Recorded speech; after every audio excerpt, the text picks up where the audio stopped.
we are going to start. Today our topic is the solution of the numericals, and they are very important as well as easy.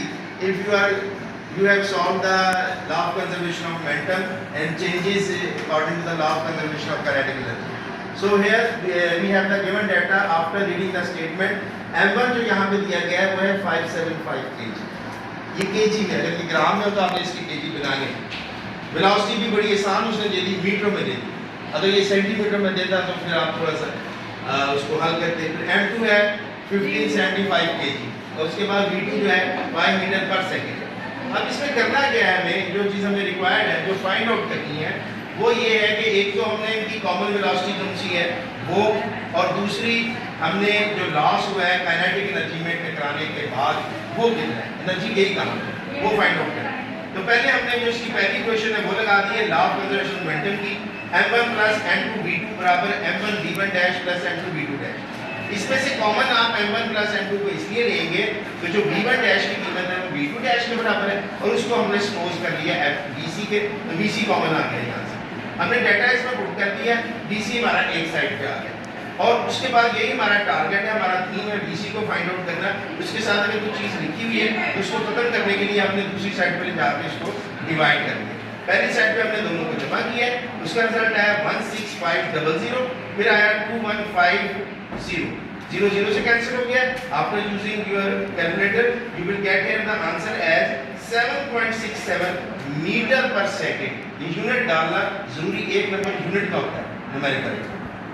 एक number unit क्या है वो आपने इस तरह इसके 5 number divide होते हैं न्यूमेरिकल.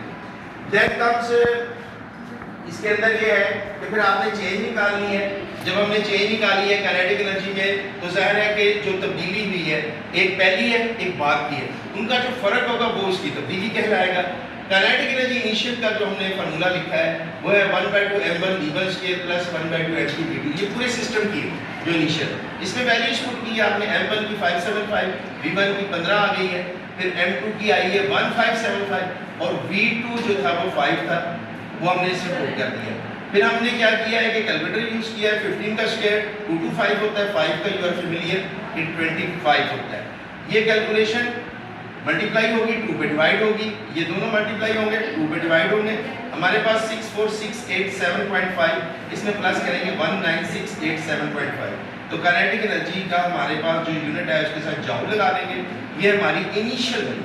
उसके बाद हमने फाइनल निकालनी, यही फार्मूला दोबारा यूज होगा, लेकिन हुआ ये है कि फाइनल में वेलोसिटी सेम हो गई. और वो वेलोसिटी कौन सी, कॉमन वेलोसिटी vc हो गई. अब आप इसमें इसको यूज कर सकते हैं जो कॉमन है. अब 1/2 कॉमन ले लें, बाहर आ गया vc, बाहर ले लें vc का स्क्वायर आ गया, अंदर बच गया m1 प्लस m2.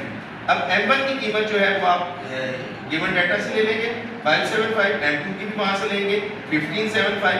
vc की जो वैल्यू है वो ये आपने यहाँ निकाल चुके हैं, वो यहाँ पे पुट करेंगे. इसके बाद जस्ट आपके कैलकुलेटर का काम है कि उसको आप कैसे यूज करते हैं. तो उससे आपका आंसर है 63241. यूनिट साथ साथ जरूर लगाना है, वो है इसका जोड़. और उसके बाद जब डेल का मतलब है स्मॉल चेंज, थोड़ी सी तब्दीली, वो जब काइनेटिक एनर्जी की निकालेंगे तो जो बड़ी रीडिंग होगी उसमें से हमेशा छोटी को माइनस किया जाता है. तो वो माइनस करके हमने जो आंसर निकाला वो निकाला 21134. लेकिन ये आंसर आपकी बुक के मुताबिक नहीं है, क्योंकि जितने आंसर फिजिक्स में, केमिस्ट्री में, मैथमेटिक्स में जो हमारा अब का सिस्टम है वो रिक्वायर्ड है कि उनको साइंटिफिक नोटेशन, साइंसी तरकीब के साथ लिखा जाए. साइंटिफिक नोटेशन क्या है कि जो आंसर दिया जाए जो पहला डिजिट है उसके बाद डेसिमल हो और रकम को वो रखने के लिए 10 का मल्टीपल लिया जाए प्लस या माइनस में. यहाँ पे 10 का जो मल्टीपल है वो 4 आ रहा है, इसको आप इससे मल्टीप्लाई करें तो वही चीज़ दोबारा हासिल हो जाती है. तो हमने इसको साइंटिफिक नोटेशन में लिखा 2.11 × 10 की पावर 4 जॉब. एक तो हमारा ये न्यूमेरिकल था 2.12. अब हम आते हैं जो 2.11 है कि उसको हमने कैसे किया था. उसके अंदर भी हमने सबसे पहले स्टेटमेंट रीड की है. स्टेटमेंट रीड करके हमने उसमें से गिवन डाटा निकाला है. इसके बेटा मार्क्स होते हैं. गिवन डाटा का 1 नंबर है, 1 नंबर उसका है जो आपने फार्मूला यूज करना है, 2 नंबर उसके सोल्यूशन के हैं, और 1 नंबर एंड पे जो आंसर कैलकुलेट करना है उसके साथ यूनिट लगाना है उसका. इस तरीके से इसके मार्क्स जो है वो डिवाइड होंगे. गिवन डाटा में m1 आ गया हमारे पास 4 × 10 की 4. उसके बाद v1 आ गया 3 मीटर पर सेकेंड, m2 आ गया 2 × 10 की 4 kg, और v2 उसने रुकी हुई है जो व्हीकल है तो 0 मीटर पर सेकेंड होगा, स्टॉप है. और यहाँ पे भी वही चीज़ है कि जब टकराएंगे तो एक ही वेलोसिटी से, जैसे ट्रक साइकिल के साथ टकरा जाता है तो वो इसको घसीटता ही ले जाएगा, वो रुका हुआ है, तो वेलोसिटी साइकिल की भी वही हो जाएगी जो ट्रक की हो जाएगी। तो यहाँ पे कॉमन वेलोसिटी वीसी आपको फाइंड आउट करनी है। हम जानते हैं कि ये है law of conservation of momentum LCM, ये लीस्ट कॉमन मल्टीपल नहीं है, law of conservation of momentum है। तो उसमें जो momentum of the system before को ली है, momentum of the system after को ली है। सिस्टम में दो बॉल है, तीन भी हो सकते हैं, ये इस वक्त दो है, m1 v1 plus m2 v2 बराबर m1 v1 dash plus m2 v2 dash. जो तीन मैंने कहा या तीन से ज्यादा वो ग्लास है, ऊपर से फेंकते उसके टुकड़े बन जाते हैं, कई पार्टिकल है, सबकी मोमेंटम जमा करेंगे तो ग्लास की मोमेंटम आएगी।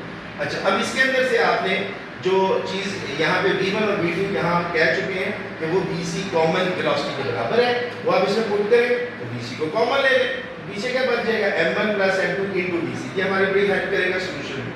यहाँ हमने जस्ट पुट किया है डाटा m1 का, v1 का, m2 का, v2 का।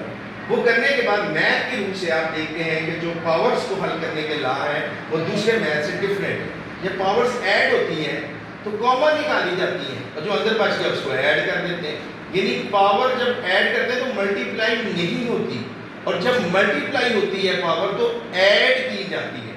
अगर 10 की 4 को 10 की 4 से मल्टीप्लाई करेंगे तो आंसर 10 की 8 आएगा, ना कि 10 की 16।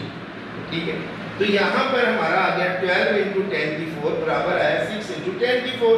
10 की 4 दोनों साइडों पे कैंसिल करें, 6 का टेबल हर एक को आता है, 12 को डिवाइड करें, तो जो आपका ये न्यूमेरिकल है ये आपके लिए हलवा बन गया, और यहाँ पे आ गया 2 मीटर पर सेकेंड इसका answer. So this is fine.